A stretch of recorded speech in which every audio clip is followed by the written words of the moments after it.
Usaha yang naik kelas itu bukan cuma ditandai dengan omsetnya yang bertumbuh, tetapi juga manajemennya yang lebih rapi dan lebih profesional. Nah, di video ini kita mau bahas bagaimana cara kita membuat manajemen di perusahaan kita itu naik kelas.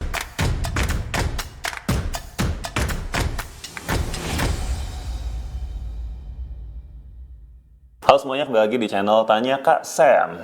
Banyak orang yang udah bahas tentang bagaimana meningkatkan bisnis, bagaimana meningkatkan omset, bagaimana membuat ROAS yang lebih besar, dan seterusnya. Tetapi masih jarang orang yang bahas bagaimana cara meningkatkan manajemen kita agar lebih rapih dan profesional. Pertanyaan adalah, mesti mulai dari mana kalau kamu mau meningkatkan manajemen di perusahaan kamu? Yang pertama, kita bisa mulai dari mengidentifikasi masalah-masalah yang berulang, yang sering muncul di perusahaan kita. Ya, di luar dari masalah sales tidak tercapai gitu ya. Karena itu mungkin lebih banyak nanti solusinya kepada strategi-strategi penjualan. Tetapi kita bisa mulai dari masalah yang berhubungan dengan people, manusia.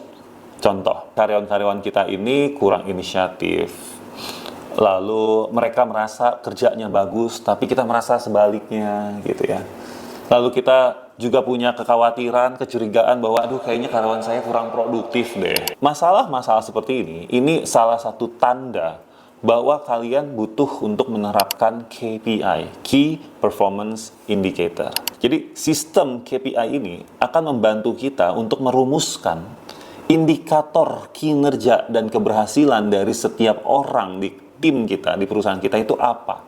Dan indikator yang kita buat ini adalah indikator yang objektif, bukan berdasarkan perasaan, bukan berdasarkan feeling, bukan berdasarkan mood. Sehingga kalau kita punya indikator yang jelas, yang objektif, maka kita bisa melihat dengan jelas siapa karyawan yang memang produktif, yang kerjanya bagus, dan mengurangi debat-debat kusir yang tidak diperlukan.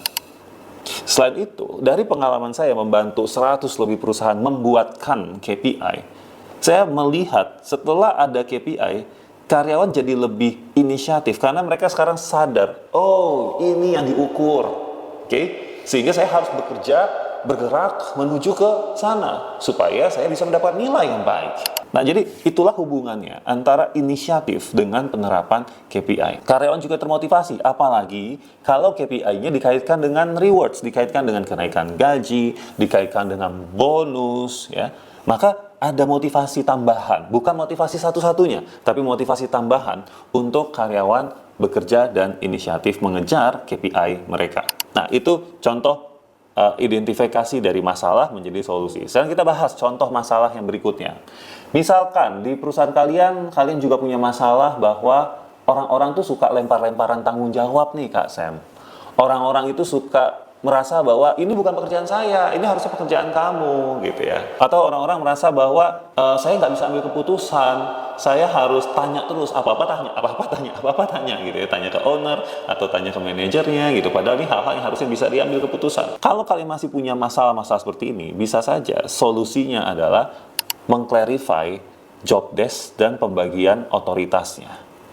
Nah, framework yang dipakai di F-Project itu ada namanya job desk plus DACI. Jadi ada job description-nya, tetapi kita lengkapi dengan DACI. Apa itu DACI? DACI itu singkatan. D-nya itu adalah driver.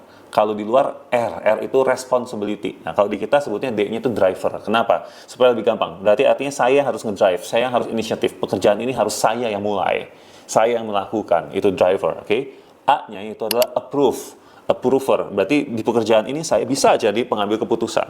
Oke. C-nya adalah consult. Berarti di pekerjaan ini saya posisinya hanya sebagai consultant. Saya hanya ditanyakan pendapatnya, tapi saya tidak boleh atau tidak harus mengambil keputusan. Artinya kalau apa yang saya nasihatkan, apa yang saya kasih advice ternyata tidak dilakukan, saya nggak boleh baper. Nah, itu consult. Oke.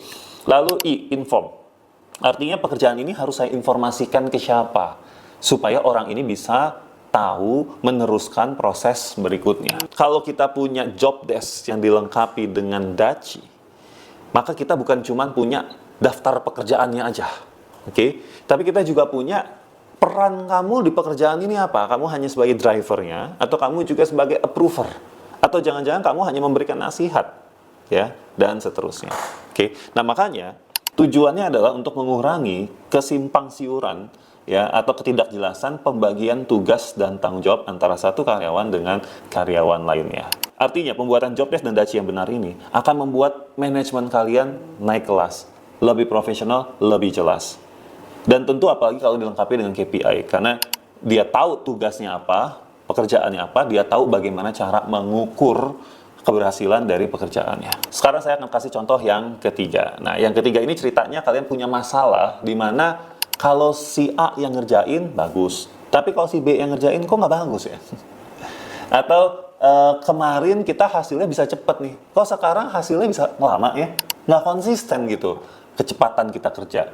Atau teman-teman masih mengalami kalau kita bikin produk baru selalu miss, selalu lewat dari deadline-nya. Kalau kita mau bikin content plan, kita mau bikin campaign, selalu aja tuh terlambat dari timeline yang sebelumnya. Nah, masalah-masalah seperti ini, ya, itu bisa jadi indikasi bahwa teman-teman butuh menerapkan SOP, ya. Karena SOP yang benar, SOP yang baik, itu akan membantu kita untuk membuat atau menghasilkan output yang konsisten.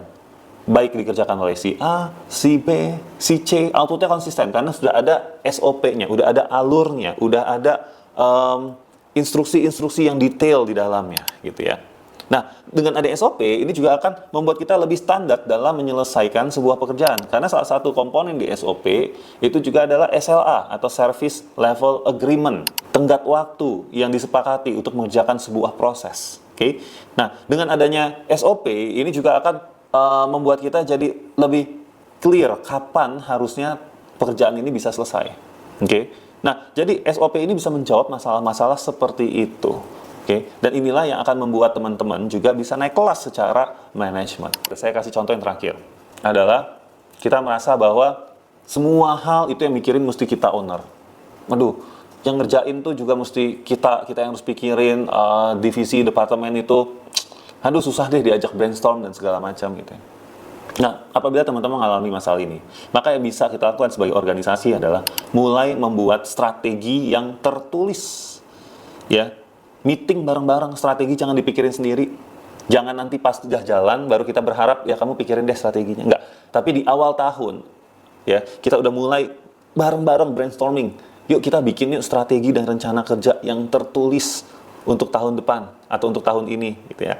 Nah, dengan demikian kepala-kepala departemen kita, manajer-manajer kita itu merasa terlibat dan dia merasa lebih paham, oh arah perusahaannya mau ke sini ya. Dia merasa didengarkan pendapatnya. Dia merasa bahwa saya ikut andil, ikut berkontribusi dalam strategi-strategi di tahun tersebut, gitu ya. Dan akhirnya itu akan meningkatkan sense of ownership, rasa memiliki atas rencana tahun tersebut. Bukan sekedar owner bilang bahwa, oke, this is what you need to do. Ini ya, pam. Terus dia, kita bahkan nggak ditanya, kita nggak dilibatkan, dan seterusnya. Nah, ini juga akan membuat teman-teman punya manajemen naik level. Ya, dengan kata lain apa? Punya strategi yang tertulis dan dibuatnya itu bersama-sama dengan minimal dengan para manajer atau leader-leader di perusahaan kalian. Apa sih yang bikin karyawan itu merasa bahwa perusahaan ini perusahaan yang profesional? Perusahaan ini bukan perusahaan main-main, bukan perusahaan yang hanya mengandalkan kekeluargaan saja. Ternyata setelah saya amati, saya observe, banyak yang bilang begini. Kalau perusahaan itu punya KPI, punya SOP, job desk-nya jelas, strateginya jelas, ternyata banyak karyawan merasa itu aja udah cukup. Bener deh. Saya bukan mengada-ngada, karena ini hasil observasi gitu ya. Ternyata karyawan itu merindukan hal-hal itu semua.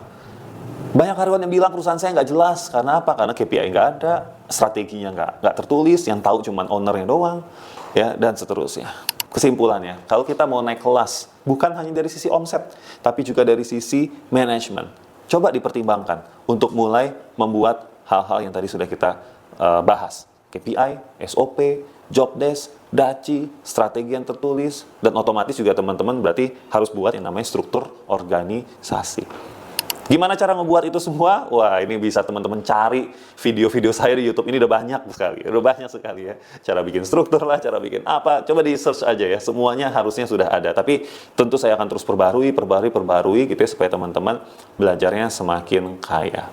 Kalau teman-teman suka dengan konten-konten seperti ini, jangan lupa subscribe, nyalain lonceng notifikasinya, dan juga yang penting adalah share. Sharing is caring, supaya kita makin bisa membuat lebih banyak usaha di Indonesia, UKM di Indonesia yang lebih profesional. Naik kelas bukan cuman omsetnya doang yang naik.